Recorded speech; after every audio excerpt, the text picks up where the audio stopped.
Ladies and gentlemen, welcome into NFL offseason rumors update number 10. Let's just cut to the chase. The Aaron Rodgers saga. Where does it stand right now? What's going on? The Packers have, just over 24 hours at this point to decide on if they want to franchise tag Davante Adams. I would expect a decision tomorrow morning at some point.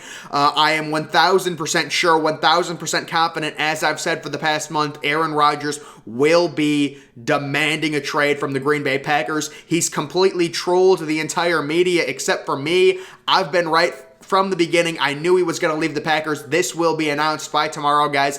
I am 1,000% sure. Now, earlier today, it came out that the Packers made Aaron Rodgers a massive contract offer, of a massive extension where he will have great contract security well into his age 42 season, making him the highest paid player in the NFL. None of that really matters. Obviously, they're going to make him that offer. The Packers look completely desperate here. They just drafted a quarterback in the first round 2 years ago. It's just absolutely unbelievable how incompetent this franchise is. But guys, I saw an update a few hours ago, and how they're trying to swing this. Oh my, first we get Ian Rappaport at the NFL Combine on Friday afternoon saying on NFL Network that Aaron Rodgers and the Green Bay Packers contract talks are in an extremely good place right now. Aaron Rodgers, he's going to return to Green Bay. Then on Saturday it comes out Aaron Rodgers is reportedly torn between leaving or staying. Folks, he's leaving. I've said this for over a month. I'm the only one that didn't get trolled by Aaron Rodgers. I know he's demanding a trade. And this update, it's so ridiculous. So, an NFL personnel director said Aaron Rodgers has the Packers, quote, right where he wants them ahead of his announcement on his future with the team. Rodgers is expected to decide on whether to return to Green Bay, retire, or force a trade to another team. Rodgers knows Green Bay is the best spot for him, which is false, by the way.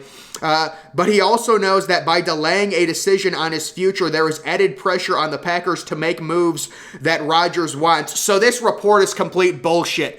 It makes absolutely no sense. The idea that Aaron Rodgers is holding the Green Bay Packers hostage right now to force them to make moves that he wants is ridiculous because the Packers have no salary cap. We're seeing the Packers having to cut Zendarius Smith. We're seeing the Packers restructure Aaron Jones' contract, restructure other contracts. They still have to either franchise tag Davante Adams or do a massive extension with him. They have no money. So this idea that Aaron Rodgers is waiting to re-sign, he's going to re-sign 100%. He's just waiting for the Packers to do stuff in free agency or, whatever he wants them to do, doesn't make any sense. They can't do anything. Whether they re-sign him or not, it would be more beneficial for the Packers and for Aaron Rodgers if Aaron Rodgers had already come out and said, I'm returning, get this Davante Adams situation worked out, get your salary cap under control, and be ready to go into free agency that way. Aaron Rodgers delaying this just adds to,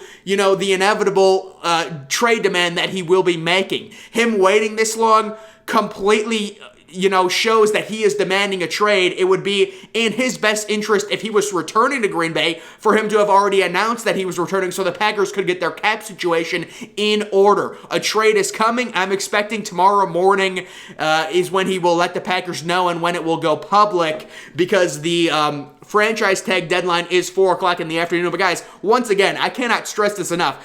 Aaron Rodgers is leaving the Green Bay Packers. He's demanding a trade, and he will have a massive influence on wherever he wants to go. It's not like the Packers can just say, we're going to trade you to the highest bidder, because Aaron Rodgers could say, I have 1 year left on my contract.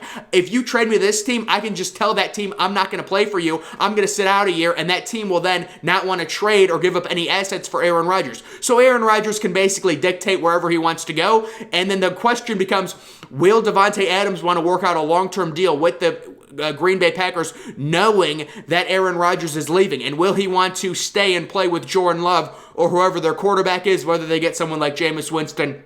We don't know. But this whole idea, what a horrible report that just absolutely zero knowledge on the Green Bay Packers situation with Aaron Rodgers, saying that he's holding the Packers hostage right now. Free agency hasn't even started. What does he expect the Packers are going to do?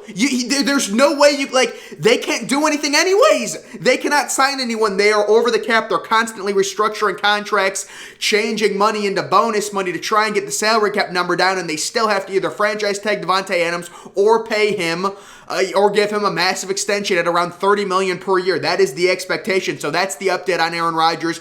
My prediction right now, since we're coming down to it, tomorrow morning, probably around 9 or 10 a.m. Eastern, is when we will get the report. So Tuesday, March 8th is when we will get the report that Aaron Rodgers has told the Green Bay Packers he is demanding a trade and that he will have a heavy influence on wherever he wants to go. It looks like right now the two teams that would potentially be in position, definitely the Denver Broncos, and then maybe a sneaky team like the Pittsburgh Steelers, depending on where Rodgers wants to go. Personally, if I was Rodgers, I would probably stay the Pittsburgh Steelers. I mean, I just think they're in a better position. They have better receivers. They can give up their first-round pick, their second-round pick, and of course, Aaron Rodgers can dictate where he wants to go, because if the Packers say, we're trading you for whatever we can get, whatever is the best offer, he can tell the team that the Packers are trading with, I refuse to play for your franchise. I only have 1 year left on my contract, and then I can just sit out and become a free agent. So that team that would be giving the Packers all, the first-round picks or whatever, they wouldn't want to do that because Rodgers could tell that team, I'm not playing for you. So Rodgers has all the control. The Green Bay Packers have zero control in this situation. They've looked horrible this whole time. They drafted a quarterback 2 years ago in the first round. What an absolute mess the Green Bay Packers have created. So that's the situation on Aaron Rodgers. Quick notes on players getting franchise tagged. Orlando Brown, the tackle with the Kansas City Chiefs, is getting franchise tagged. You would think they would work out a long-term agreement in the near future. So he is getting franchise tagged. I believe they gave up a first-round pick to get Orlando Brown, so that's not surprising. David NJOKU is getting franchise tagged by the Cleveland Browns. Very smart move here. NJOKU is a really underrated tight end that was underutilized. Hopefully the Browns will utilize him. Nextly, looks like the Browns tight end will get around $16.5 million playing under the 1 year franchise tag. Also, rest in peace to Chris Godwin. It says here, where is this? Let me find this. Where's my report? Jeremy Fowler reporting there's a 90% chance that the Bucs use the franchise tag on Chris Godwin coming off his ACL injury. So Chris Godwin gets the dreaded back-to-back franchise tags. I would have loved to see Chris Godwin on a team like the Browns. Maybe they also draft a receiver. Could you imagine the Browns with Chris Godwin and Garrett Wilson? That's a super team, man. That is a super team. Chris Godwin, you would love to get him some security. I don't know who was negotiating for the NFLPA. I know Chris Godwin's going to be getting a very large 1 year contract, but if you're a receiver or really any position, you want a 4 or 5 year extension to have that contract security in case you suffer, a crazy injury. So Chris Godwin, back-to-back years, he is being franchise tagged. That is unfortunate for him. Matthew Stafford is reportedly going to get around $45 million per year in his contract with the Rams. So this is the new standard going rate for big-time quarterbacks. We saw Dak Prescott get over $40 million, Patrick Mahomes get over $40 million. Lamar Jackson is probably the next guy to get a massive extension. Just crazy. $45 million per year. Again, what are you going to do? It's the going rate at this point. Matthew Stafford clearly is a franchise quarterback. He just won a freaking Super Bowl. So obviously they will pony up and have to pay him that. A quick update on the Combine. The best quarterback at the Combine is pretty much universally agreed, Malik Willis. And there was a report that the Commanders may take a quarterback at number 11.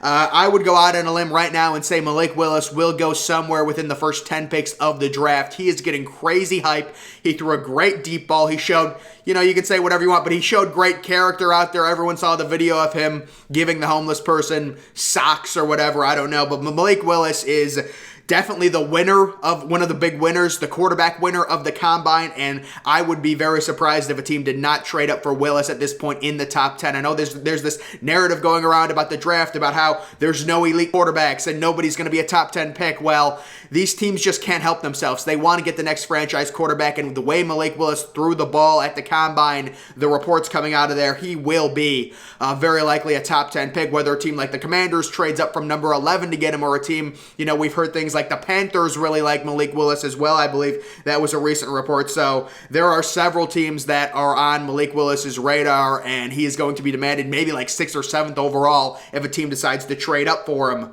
The Chargers are reportedly interested in either J.C. Jackson or Stephon Gilmore. The Chargers are in a position right now where they do have a lot of cap room. You ask why they have a lot of cap room. It's because Justin Herbert has not, he's playing under his rookie deal. So any of these NFL teams that have, quote, a lot of cap room will probably be having to pay their starting quarterback a ton of money. But right now, the Chargers have like $57 million in cap space. I believe they will franchise tag Mike Williams. I think that's the best way for them. Mike Williams has been injured. He's not consistent. You want to see him put up another big year if you are the Chargers, but they are interested in both J.C. Jackson and Stephon Gilmore. Also, MAXX Crosby and the Raiders have begun contract extension talks. MAXX Crosby's going to be getting a ton of money. He's an elite pass rusher who pressures the quarterback. You could see MAXX Crosby one of these years, if it works out right, putting up like 15, 16 sacks very easily. Just crazy amount of pressures. Crosby is still only 24 years old. He is going to get a massive contract from the Las Vegas Raiders. A massive, massive contract. But guys, those are just all the recent updates. Chris Godwin getting franchise tagged. David NJOKU getting franchise tagged. Also Tyrann Mathieu, I think I talked about this in my last video, expected to test the free agent market. Not surprising, a lot of people didn't think the Chiefs were going to bring him back at this point, and then the whole Aaron Rodgers saga. Guys, once again, I'll reiterate, Aaron Rodgers demanding a trade that will be formally announced by Aaron Rodgers to the Green Bay Packers tomorrow. Aaron Rodgers understands how bad it would look if he waited for the period in between, or for the franchise tag period to end before he announced what he was going to do. That would put the Packers in a very bad spot. You'd think he would have the courtesy to come out tomorrow at the latest and say, I thought he was already going to announce it. Aaron Rodgers came into the offseason and said he wants this thing done. He doesn't want to drag it out. And he's dragged it out. So I don't understand what that is. But either way, guys, that is the whole situation on Aaron Rodgers. A lot of moving parts. But the idea that Aaron Rodgers is holding the Packers hostage, I don't know how you can hold the Packers hostage. They can't do anything. They're restructuring 30 different contracts, releasing good pass rushers just to stay under the salary cap for this upcoming year. And that's before the Davante Adams deal even gets done. So those are just the latest things on that. Guys, make sure you're following me on Twitter. Link to that's always in the description. I'm, of course, the Depressed Ginger. Thank you for watching.